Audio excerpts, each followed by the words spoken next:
But if you don't measure it, you have no idea how it's working. So like you were mentioning with the marketing, do I have 1 lead a week, 2 leads a week? What's my conversion rate? Is my marketing working? Do I need to tweak it? All of those things can be answered if you are measuring it on a weekly basis. And everyone in the company should have some number that they're living up to.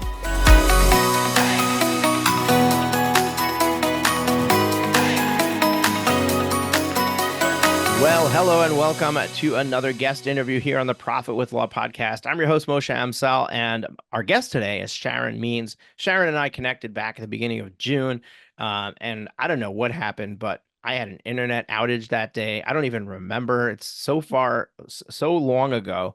Actually, we're recording this on July 30th because we batch record. So you might be listening to this, I don't know, in August, September. So you might be thinking, oh my gosh, but it's 2 months since Sharon and I connected. We had a great conversation to get to know each other, but we didn't record a podcast episode because we wanted it to be high quality for our listeners and our viewers on YouTube.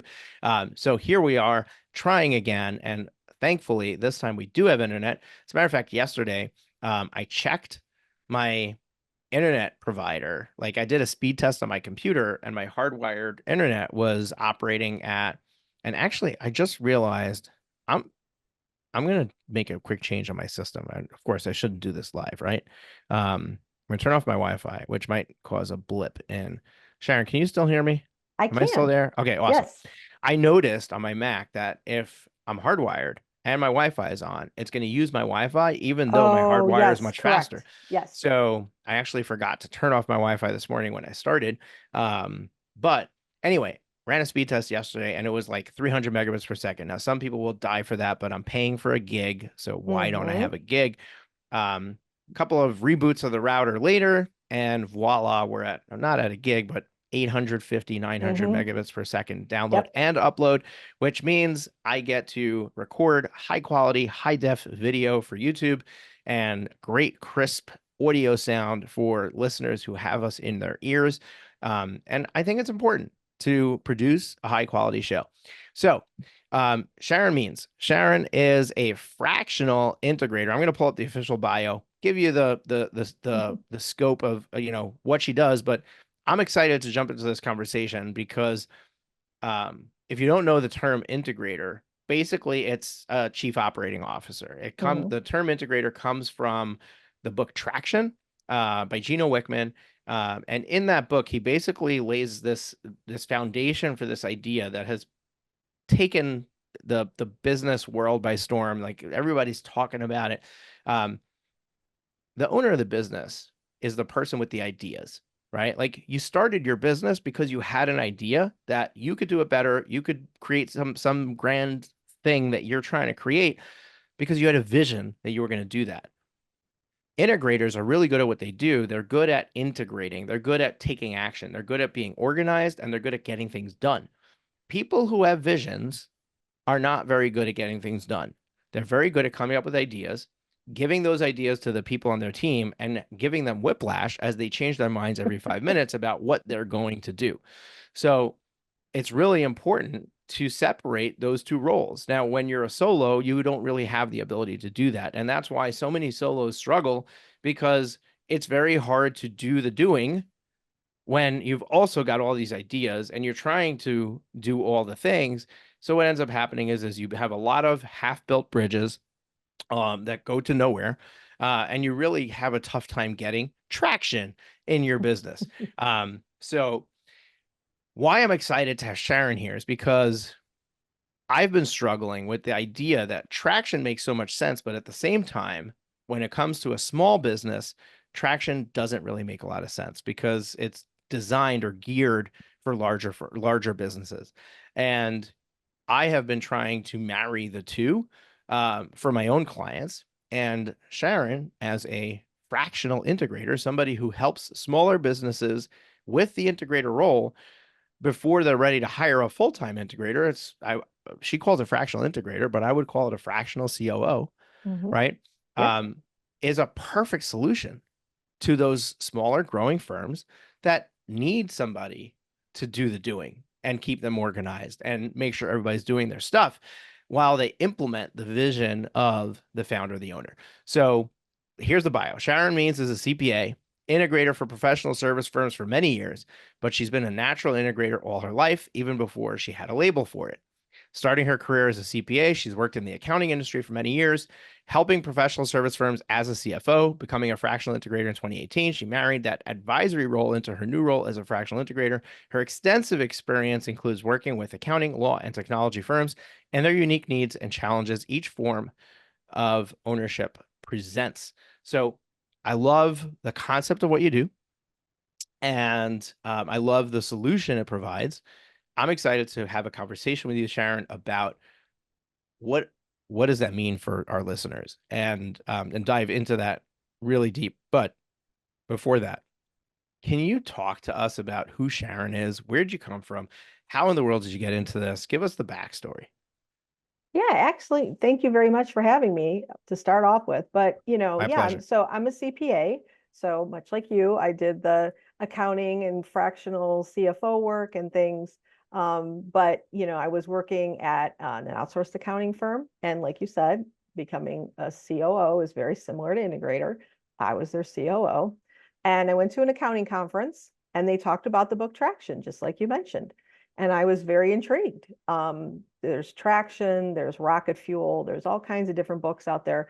And it's just very interesting to me about how to run a business and scale a business, a firm at the time, the accounting firm. So I brought it back to our leadership team and I said, hey, I think we should look into this. And so as you'll know from listeners of this podcast, and as soon as you hear about something, right, there's like six other people that you hear it from. And I don't know if that's because then you're like more attuned to listen to it, but I brought up EOS and somebody said, hey, I'm doing, EOS. I'm working with an implementer.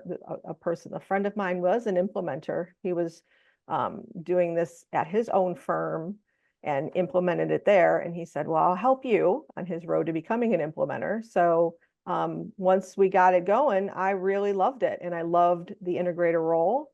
And I was like, wow, I really want to do that. This is what I want to do. And so we kind of rolled it out to some clients that we had. And now I'm kind of doing this on my own fractionally for, professional service firms, including mostly law firms, because that's what I worked with when I was a CFO and a controller. And so that just is a natural progression for me to work with businesses that I kind of already know something about, which is, if people are your biggest line item, I'm probably the person, the integrator for you to help you with that because I understand the challenges and the things around that you need to work on.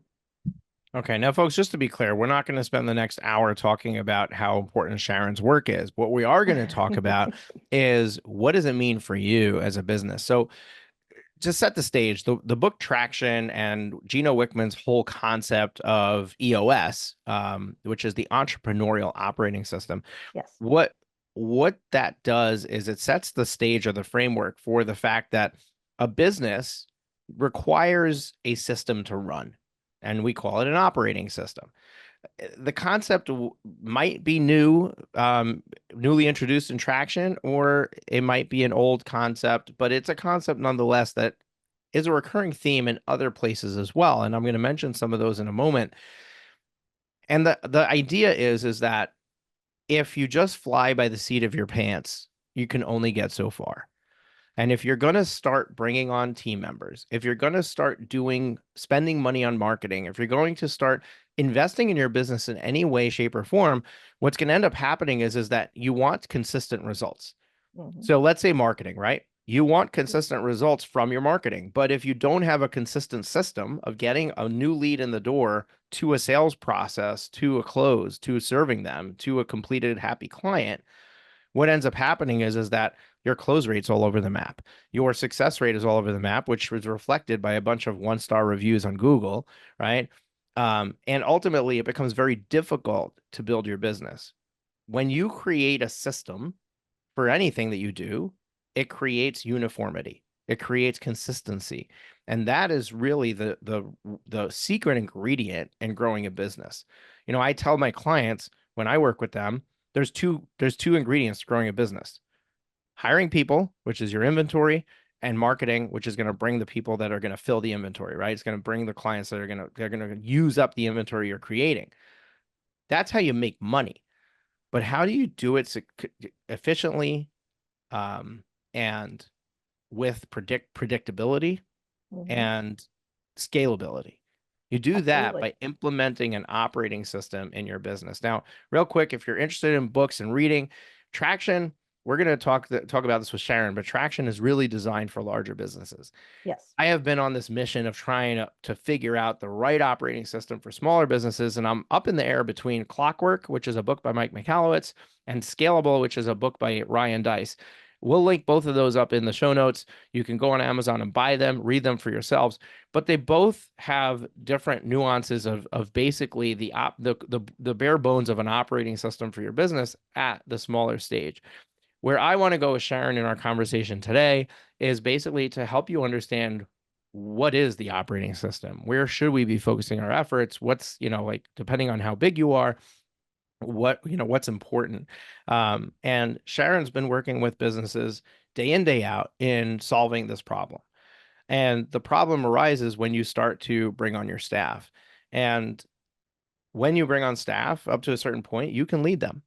But then at some point, you need a leadership team. You need somebody the staff members are going to report to, who's going to give them their directives, who's going to make sure they're doing their job, who's going to monitor the productivity of that team. And that's the progression of growth for your business. So let's start at the top for a second, Sharon, just to set the stage. Traction, in your opinion, how many people on your leadership team, how many people on your staff does Traction really make sense to fully implement? Or EOS, I should say. Yeah, either way. I would say definitely, maybe somewhere around 3 people on your leadership team and somewhere between 20 and 25 total employees. That is kind of the sweet spot. They'll tell you that it can go up to 250 employees. I think that that's a little over what you should. There are other operating systems like you mentioned. Again, like you said some really great points. Traction is not the only way. It is not the way. It is just a way. And if it resonates with you, or if Clockwork resonates with you, scaling up is another one that is even for larger organizations. But you can pull things out of whatever you're reading and whatever you're doing and kind of just say, hey, that works for me and this and my business and my leadership team and where I'm at.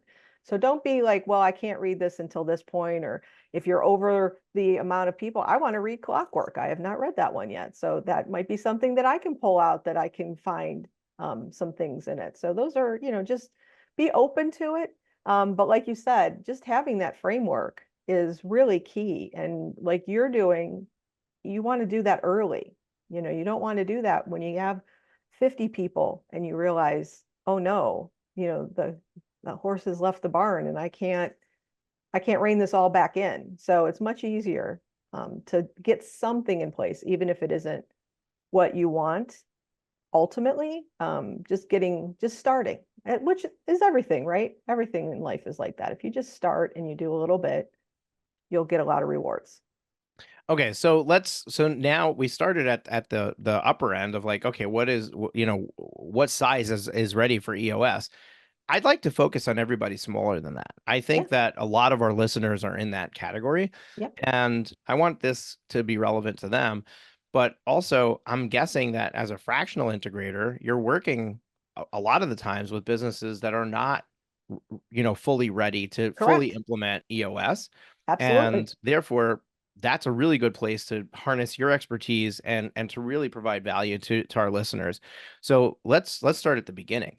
Um, when somebody is just exiting being a solo, they're starting to add staff. So they're adding support Mhm. staff, they're bringing an attorney on. That's starting to happen. They're wearing both the visionary and the integrator hat, right? Like they're Mhm. doing everything. Absolutely. What is the biggest challenge that you're finding, and what is like the first place that you end up going to solve when you're coming into a business at that stage? So I would say when you're hiring, you need to be very intentional. And it's very difficult when you're a solopreneur and you're hiring, but you want to kind of this is going to set up your culture, your firm. So you want to be very intentional and you want to almost, you call it core values, and come up with them. And I know it sounds silly because you're one person, but come up with your core values and come up with the things that you feel are important for your hires, because a lot of my time is spent with what we call right people, right seats. So you hire in somebody because, oh my gosh, a friend of a friend knew that they were looking and they seemed good. So you just hired them. And then 2 years later, you find that that was a bad culture hire, that they aren't going to fit for what you want. They aren't, the work ethic isn't there, or, just they aren't used to working in a small firm, all the things that, and so right people, right seat means the right person culturally, also in the right seat, also in the right position. Little accountability chart is what we call it, and everyone's in their own little box. And I know it's hard when you're first starting out because, like you said, the owner is probably a visionary, the integrator, the marketer, the salesperson handling the accounting.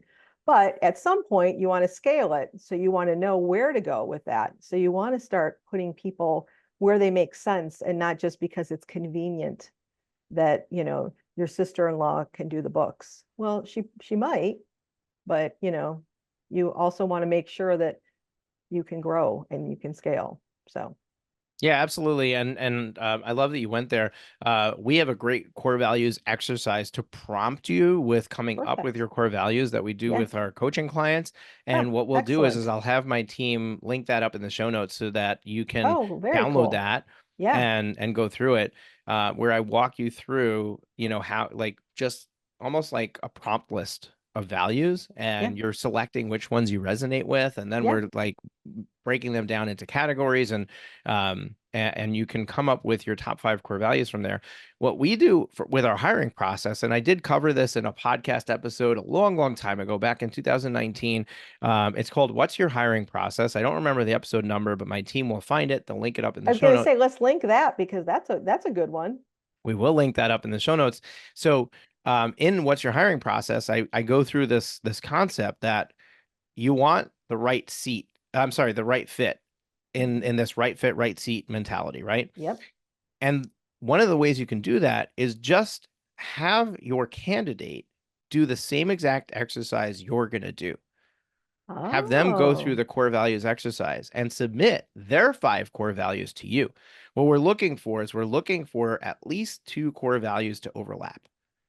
interesting. Two or three, and Okay. that's enough, that there's enough alignment between us that we can get you to adopt our other 2 core values. If we've got nothing in common, or we only got 1 core value in common, there's probably too big of a divide to get you to come on board and really embrace our Oh, entire core value system. And we've actually turned away potential employee candidates because the core values didn't match. yeah. And And you what that's saved yourself a lot of time and money because, once you onboarding and having an employee costs a lot of money. So that's a great idea. I'm going to steal that because that is absolutely amazing. Because it's hard people say, well, how do you hire for a core value? So I can ask you, you know, what's a challenge that's happened in your life and how did you get over it? Well, most people are pretty good at like figuring out how to answer the interview questions. I mean, if they're not, that's a red flag right there. But right. that's really cool of having them come up with their own core values and matching them, because then it really is, genuine. Yeah, and we do that so early on in the hiring process because we don't want to waste our efforts Mm-hmm. Yep. on somebody who just doesn't fit with us culturally. Like, Right. if you fit with us culturally and we go through the interview process and you're a great fit for a different seat, and if I'm willing to hire for that seat, I'll put you in it, Mm-hmm. right? Which we had recently, right? And this was not big hires. These were 2 international VAs. We interviewed a bunch of them, and we were looking to fill a particular seat in our accounting department. So for our tax business, and we had 2 really good candidates who came to the finish line. We really liked them both. We used the Kobe assessment, Okay. and Yep. the Kobe assessment is part of how we decide if they're in the right seat. Mm-hmm. Now, one of them matched really well in the Kobe and the other one did not. And I said, 1 second, I think that this person will match really well with our customer service and our sales department. So we compared their Kobe score to that department, and there they matched really well. So, and just for those of you who don't know Kobe, Yeah. basically the manager of the department or the person they're going to be directly reporting to takes an assessment. It's called the C assessment. The candidate takes the A. You're able to match the A and the C for what they call a right fit, and you get a Hmm. letter grade. We're looking for a B, B plus or better. B minus or worse, probably not good. We might, if we have a really strong candidate we really like and they're a B minus, we might push it. But anything less than that, and it's a no, right? Like Hmm. just I'm going to save myself a lot of time and effort down the road by just not putting them in this role. And it doesn't mean they're not a good person. It just means that they're not gonna do well in that role specifically. I tell Um, people, they always say, right seat, right? I tell people because they'll say, well, I like them. Well, I like lots of people, but that doesn't mean that they're in the right seat. So you typically do not run into somebody who's just an awful individual. I mean, there are, but by and large, it's usually the seat issue more than they're just not a good person. So yeah, like you said, it's could be, that they could work out somewhere else. They're not bad people, but it's just not a right fit for what you're looking for. Yeah, I actually got the Kobe from Michael Hyatt. So I followed Michael Hyatt. Like when I started listening to podcasts, his podcast, This Is Your Life, was one of the first podcasts I listened to. Oh, This was nice. back in the day when you had to install iTunes in your computer, connect your iPod to your computer, and Yep. sync the shows you wanted to listen Yep. to so you could Yep. listen on the go. I've been listening to podcasts for a while. Me too. So, Michael Hyatt and his daughter Megan, who's his COO, they ultimately ended up joining together to continue the podcast. I don't even think it's called This Is Your Life anymore. I think it's called something else. I have to look it up, but we'll link that up in the show notes too. Um, Anyway, they did an episode where they talked about the impact of the Kobe. And they had a real life example in their business. And they had some, I don't know if it was 300 people working for them or 30 people working for them. I forget the size of the business, but they had somebody who they thought was, the perfect fit for a role. They ignored the results of the Kobe because they thought it was the perfect fit. The person struggled in that position, struggled, but they were a great person. Hmm. And what they did was is they ended up saying, okay, one second, what's going on here? Like this is such a strong candidate. This person should be succeeding. Why is this not working? And they went back and realized, hey, this Kobe was not a good fit. Let's see where else, what are their strong suits? Where else could they fit? Found them a seat that was a better match for them, put them in that role, and they did phenomenally, like Hmm. took off. So this stuff works. Like the It the really the does. assessments work, these things that we put into place, and this is all part of like we talked about, like what is the operating system? Having a process around your hiring so that you're putting the right people in your culture, you're putting the right people in the right seats. That's the thing we're talking about. Yes. Because I can tell you from today till tomorrow, the key to your business growth is to hire an attorney. But if you hire the wrong attorney, what's going to end up happening is that there's not a good fit. They quit, you fire them. And now you say, I'm not good at hiring attorneys. So now you're going to spend 2 years waiting to hire the next one. Hmm. Let's Absolutely. set you up for success on day one. Let's put a process in place to do that. Love that you started with core values. Sharon, Yes. what's the next thing? Like when you're working with your clients, they establish their core values. It really Hmm. helps them to hone in their marketing because now they know how they want to talk to their clients, how they want to serve their clients, helps them Yep. hone in on their staffing.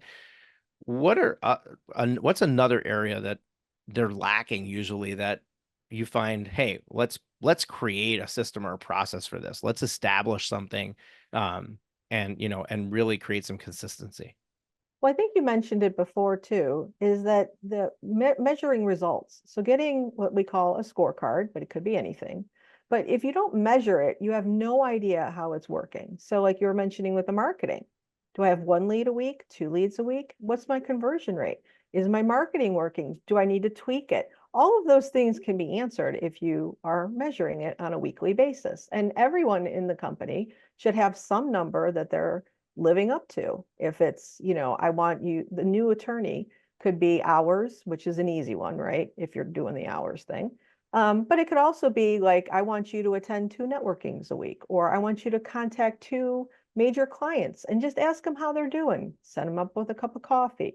But everything, if you do the scorecard and you're measuring things and you get some data, you'll be amazed at what you can find out from it. And you don't, just start off something simple. Like I just said, a couple of those, leads, sales per week, those kinds of things, close rate, and then kind of work into it, because those are, leading and lagging indicators of how you're going to be doing. And if you don't measure it, there's no way to make it scalable and grow it, because you just have no idea. You're basing it on a gut feeling. You say I just had this conversation that somebody says, I think all of my leads come from referral sources, other attorneys. So we did a little bit of digging, went into their CRM system. Turns out it's Google. And it isn't. So based on their gut reaction of where they were going to place their funds and their time, and I'm not saying that you shouldn't give up that, but by and large, it seems like Google's working for you. So you might want to throw a Google ad up there, upgrade your SEO, get things moving, because obviously that's your focus. But you can't tell that until you're measuring it, till you've got something in place. And especially like a visionary, the owner, the managing partner, whatever, has some data in place to look at, because that's the key. I love that you went here, and oh my gosh, you like in 2 sentences threw out so much that I think that we need to really unpack. Yeah. But this idea of a scorecard, I had Mike Morse here on the podcast. He wrote the book Fireproof. Um, Yes. and he introduced this idea of what he called the jumbotron for your business. Mm-hmm. So he basically uses the analogy of a sports arena, right? So if you I go to a love that. sports game, whether it's a Yep. football game, a baseball game, a soccer game, whatever it is, you go to a sports game, there's a massive screen where you can look at the screen and you know what's going on in the game. You know what the score is, you know what inning it's in, you know what period it's in. You know what the most recent play that happened because you're seeing the replay, right? Every business needs a jumbotron for their business. There needs to be a place where you can look and you can know instantly how we doing. Mm-hmm. And so Absolutely. many business owners struggle with what goes on that jumbotron. What goes, you called it a scorecard. I love the terminology scorecard. What goes on the scorecard? And Sharon's threw out a couple of terms: leading indicators, lagging indicators. Mm-hmm. Real quick, let's unpack that. Yep. Leading indicators are basically the things that when you measure them, they're going to indicate the future of what's going to happen. Meaning, a leading indicator for sales is perhaps quantity of leads coming in the door. Because Mm-hmm. if I know that for every 10 leads I get a client, and I know that I got 100 leads this month, it's a leading indicator of 10 clients Mm-hmm. that I will close, right? Right. A lagging indicator is an indicator that you're measuring after the fact. For example, profit is a lagging indicator Mm-hmm. because you only know what your profit is after it happened. So you can't predict it. You can try to predict it and do things to try to hit it, but the actual number is a lagging indicator. Both are important. It's important to know how we did so we can improve on it or try to repeat it. And it's important to know what's going to predict that we're going to do that so we can adjust and change course based on that indicator. Where should you focus your numbers? Sharon said just pick something. So I think it's pick something that's relevant to a goal that's important to you right now. Yes. So But it somebody means not like who's waiting, because I get a lot of people who will say, well, I really like to put a scorecard together. I'm going to think about it for another month. It's like, that's why I just throw some out there. And once you start tracking it, you'll realize pretty quickly if it's worth tracking or not, or if you need to track something different. So I think that what we need to do is take a step back, because I think that we need to talk about how to think of your business in departments. Mm-hmm. Because if we only talk about holistically for the business, then you might say, okay, I need to measure leads and Mm-hmm. market and conversions to sales. But what about customer satisfaction? What about speed to Mm-hmm. client delivery? What about like, Mm-hmm. what about everything that happens after the sale? You can't ignore Mm-hmm. that.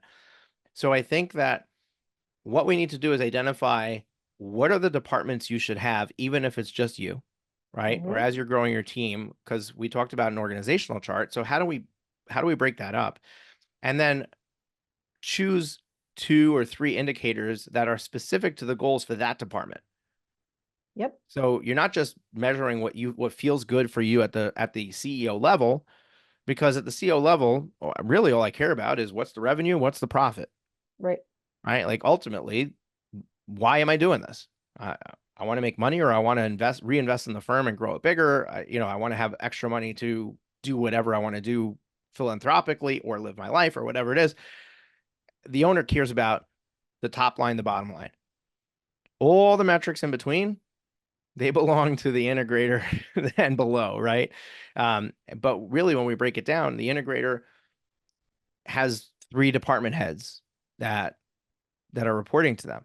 Mm-hmm. What does each department head need to report? And we're talking about this from a organizational standpoint, from people, but Mm-hmm. you could have one person who's a department head for each of those departments, like the same person that's a Yes. department head for all 3, Yes. who can also be your integrator or COO, who Yes. might also be your visionary.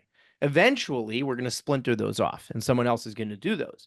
You might bring a Sharon in to be the COO in the interim so that you could separate the visionary from it. But ultimately, we need to know what those departments are so we can know what to measure. So, Sharon, what are those? So these are very customizable, but the overarching themes are usually sales and marketing, which it could be sales and it could be marketing, or it could be all together. Typically, it's usually all together when you're smaller, but it depends on your comfortability or who you have that, can fill those roles. But eventually you'll want to break those out. Or And you then could give it a sexy name like the growth team. yeah. Oh, absolutely. I love that. Very cool. And then operations, right? So there's somebody who has to be managing the people, the other lawyers, paralegals, legal assistants in the firm. Who are they reporting up to? And what measurements are we looking at with them? They're doing the one-on-ones, they're doing the bulk of it. And then the other part is admin. So that could be all split all different ways, but admin is typically, finance, IT, HR, those kinds of things, just office management. Who's going to greet clients when they walk in the door, who's going to, make sure that the intake is working. Depends on how you split that.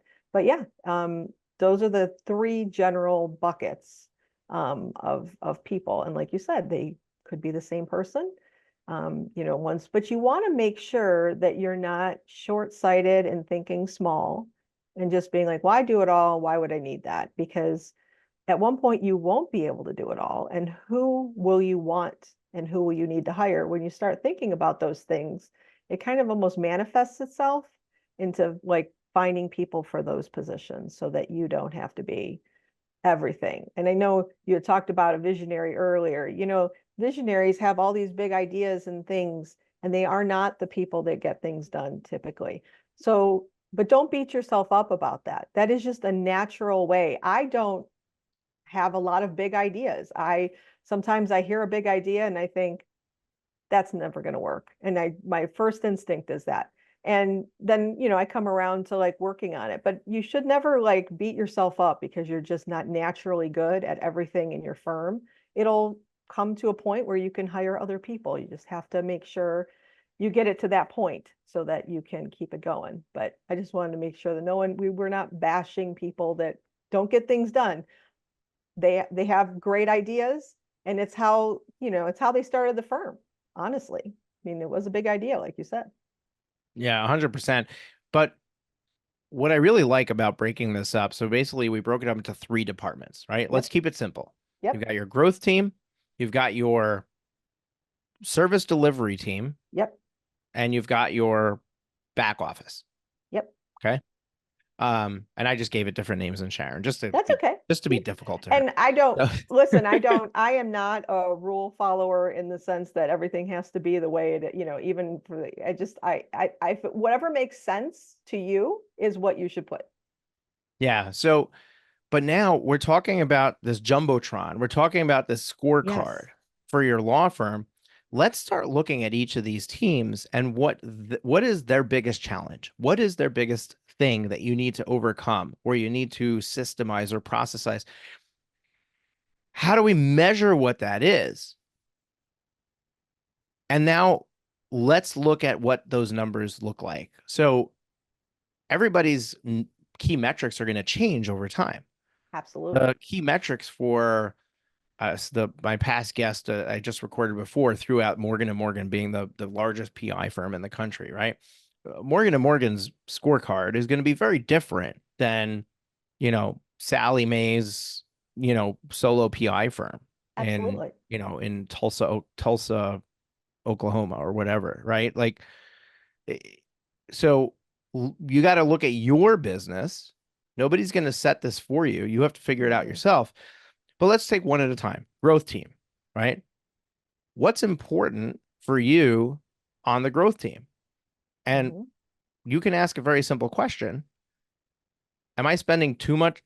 Do I feel like my time is all tied up with consults that I don't have time to serve my clients? Or do I find that when I finish an engagement, I'm trying to figure out where's my next, customer going to come from? Yep.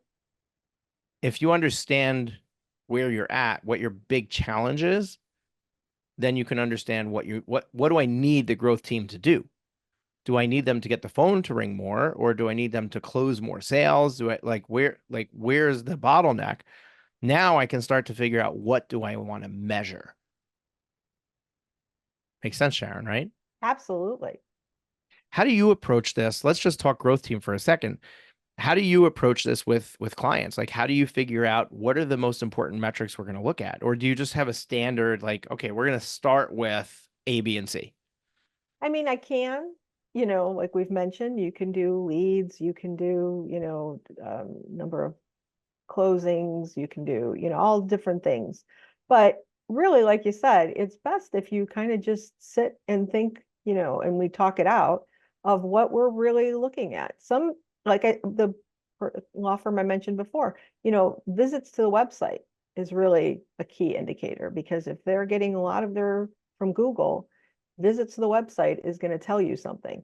But other law firms don't really get anything from Google or a website. It's almost like a business card that they exist, but people aren't really searching for them. So in that case, that's not a great, if you get 10 people that visit your website or 100, really isn't going to turn into anything. So you really need to focus on what you want to accomplish and what you want. And also, like you were saying, time. Is there, do we want to split up marketing efforts and how much time we're spending in marketing efforts? Is that getting us a return on investment? So maybe that's something. Or we can look at money spent. Do we have an outsourced marketing agency? How much do they cost? What are they, what's the return on investment for what we're putting on for them?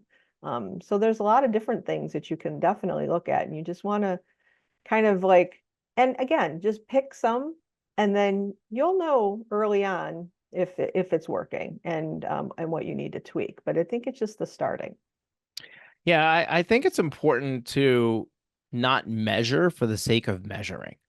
Correct. And so we have a Monday meeting. Our team has a Monday meeting, and there's somebody on the team whose job it is to report the metrics for the podcast and the YouTube channel, right? Yep. Yep. And every week in, week out, we look at those numbers. But we're not doing anything to change the numbers. But We're just exactly. going through the motions. We're producing the Correct. podcast, we're producing the YouTube videos, and every once in a while, it'll be like, oh, look, this reel took off. We have a bunch of extra views from this reel, right? But those numbers alone are meaningless. If we can correlate a direct relationship between the number of podcast downloads to the number of sales calls booked, Now I can start to say as a business owner, wait, how do I get more podcast downloads? Hmm. But otherwise, I'm just measuring a metric for the sake of measuring it. It's almost like Right. if you're driving a car, right? There's like 5 gauges on the dashboard. There's only two that you look at. You look at the speedometer, you look at the empty and fuel, empty Exactly. and Yep. full on your fuel tank, right? Yep. The only time you're ever going to pay attention to the hot and cold is when your car overheats, or the oil being too low is when the oil goes too low. But other Exactly. than that, we're not even looking at that, right? It's measuring all the time, but we're not even paying attention to it. Which I is why I said, like, after time, you'll know. You when you start to glaze over when they read the scorecard, and like you said, that we aren't doing anything, that's the time to tweak it. We're like, okay, and it might be, you know, that at this time you want to know how many people hit your website, but at some point, the difference between 700 and 800 visits in a week is kind of not, it's just marginal, so like what difference does it make? And also some of those metrics, that the leadership team, I would say, could just be the visionary at that point, are looking at some point will just be metrics that maybe the marketing or growth department looks at.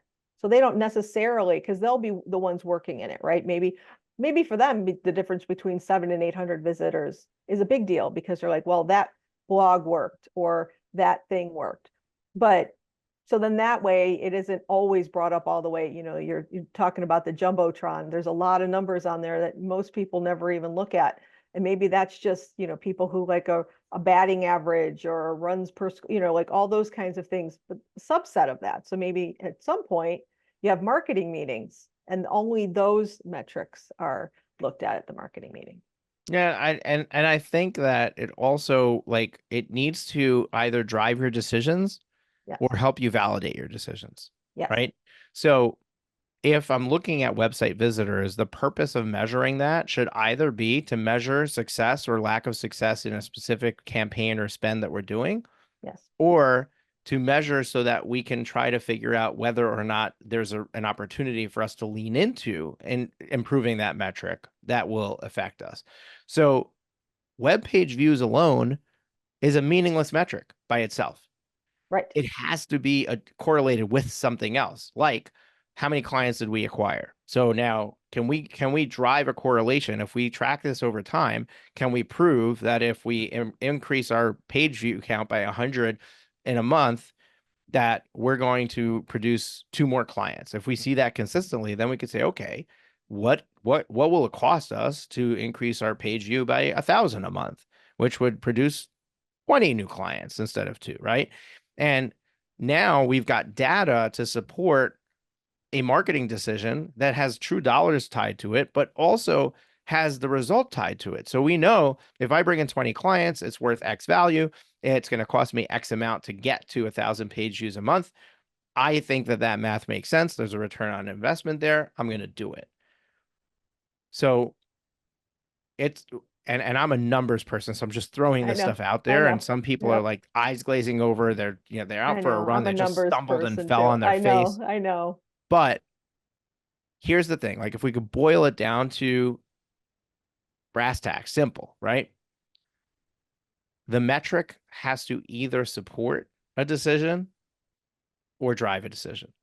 Mhm. And our job is to kind of be the investigator to figure out whether that metric is something that is important. Only track the important ones. Choose 2, 3, 4, 5 per department that makes sense for the department so that you can be a better business owner, so you can make better decisions and invest your time, money, effort into the right areas. Because to Sharon's point, she had a client where they thought that they needed to lean in full on into referrals when in reality the data was telling them a different story. Imagine how much Absolutely. time they would have wasted, effort they would have spent. Yeah, they might have got results, but what if they could have got substantially better results at significantly lower effort by just investing in the right place? Absolutely. Sharon, we only talked about one department. I We're gonna be know. here all day. Let's just look at client delivery, operations, Yeah. the department that's going to fulfill on the promise made by the growth team. What are some areas that should be focused on there for a law firm? So depending on your billing, I mean, a lot of what I see is hours because, even if you aren't doing billable hours, you still want to make sure that, the people that are doing the work are getting it done in a timely amount of time and that they're spending the correct amount of time on client work versus non-client work. And that's kind of a sore subject for a lot of, new attorneys that they're going to have to, track their time. But it really is one of the biggest indicators of how things are going is how much time we're spending and how much, and also looking into, that can track in lots of different ways. So I find that that's probably, especially for smaller clients, smaller law firms, that's going to be your biggest indicator and thing that you want to track. Yeah, and I think especially for flat fee firms, or even subscription-based firms, right? You want to make sure that your pricing is right, Mhm. right? Like you're arbitrarily choosing a price and hoping your assumptions on how long it takes to serve a client, what your average client is, are all correct. The reality is that you might be way off. You won't know that. You'll know it because the profit's going to be reduced, right? Like you're Right. not going to be able to serve as many clients. So you're going to have a higher expenses in relation to the revenue coming in, but you may be making money. You may feel like things are going well, Correct. but you don't know how much better they can be if you would Exactly. recognize that, hey, the markup is not what I thought it was. Right. So if you went into it and decided to charge, I don't know, let's say $4,000 for an estate plan, and that was based on an assumption that it's going to take an attorney 10 hours of input into that estate plan. Now you track your time, and you know what? I I didn't realize that the clients call us 14 times Yep. from beginning to end, and that every time that phone rings, it costs us 15 minutes at a minimum, sometimes 30, 45 minutes. But all of a sudden I started looking, and it's not one client, two clients, but by and large, I start taking the total amount spent per client divided by the number of clients, and my average, it's not 10, it's 20 hours per client. Well, that might require you to charge twice as much. You might have to be at $8,000 for an estate plan for that to make sense from a business perspective.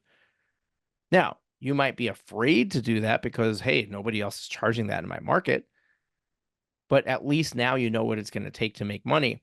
Right. Or you now know that you need to, I don't know, perhaps put a paralegal or an Correct. I was just going to suggest putting or a legal somebody in that's a assistant in lower place level. Yeah. Yeah. to decrease the amount of attorney time and increase the throughput. So that's why that's so important, because it's going to highlight those areas. Mhm. It's going to tell you where the inefficiency is. And rather than you standing in the corner of the doorway watching your attorney work for a few hours to figure out, hey, are they efficient or not? And Right. they're going to work differently when you're watching over the shoulder anyway. So, Right. yeah, numbers are really important. And, this is just the tip of the iceberg. Um, wow. Okay.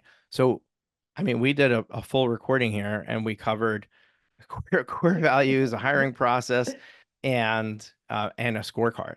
Yeah. Um, we're just about out of time, but is there anything else that you think is like, okay, fundamentally, like this is really important. If we don't talk about it, I'm going to feel like I didn't do my job on this podcast.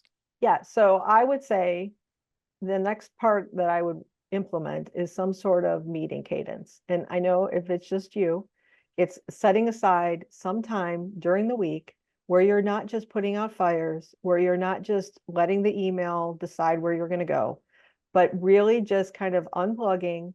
And, in our leadership teams, we have a 90-minute meeting every week. And it's not about talking about client work and things, it's about working on the business. It's about measuring the scorecard initiatives and seeing how that they're doing. It's solving issues that we can all agree on and using that time so that we don't not work on those things or those things aren't just always on the back burner.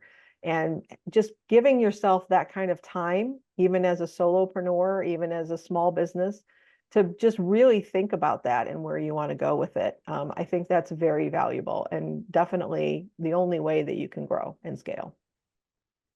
Okay. Love that. I'm gonna leave it there because I'm out of time. I don't want to dive into the specifics, but um, we just covered three major areas that you can implement an operating system into your business. Call it EOS, call it clockwork, call it Right. scalable, call it whatever you want to call it. But there's more to business than just hiring people, filling their plate. And you need to create the organization around it. You need to create the operational structure that's going to allow you to grow and create consistent results. And that's going to require that you're bringing the right people into the organization and the right clients, right? So you get really clear on what your core values are. It's going to require that you understand what's happening in your business. You're measuring the right things so that you're making good decisions along the way, and you're investing your time, effort, and money into the right places as you're going through this growth. So, Sharon, I close out every episode, two things. Number one, what is one parting piece of advice, um, wisdom that you want to share with our listeners? Number two, how can somebody reach out to you, get in touch with you, learn more about you, take the next step if they're interested in learning more? Yeah, so the piece of advice, and we've said it a couple of times, but just get started. Don't be afraid. Don't think it has to be perfect. Just get started and start now so that you've got some sort of framework in place when you grow and where you want to go from there because you don't want it to just lead you, be intentional. So, and whatever small event you want to start with, a scorecard, a meeting cadence, core values, hiring, those are all just try one and see how it goes for you is my advice. And then yeah, reach me. I've website Sharon-means-business. That's my company name is Sharon Means Business. And email sharon.means.cpa@gmail. But I'm always willing to talk if anyone has any questions. You don't have to feel like I don't think I need a fractional integrator. I'm just here as a resource and to chat, and I just love to talk about this. So this was amazing. Thank you so much for having me. It's my pleasure. Thank you for spending the time with us and sharing your wisdom with our audience.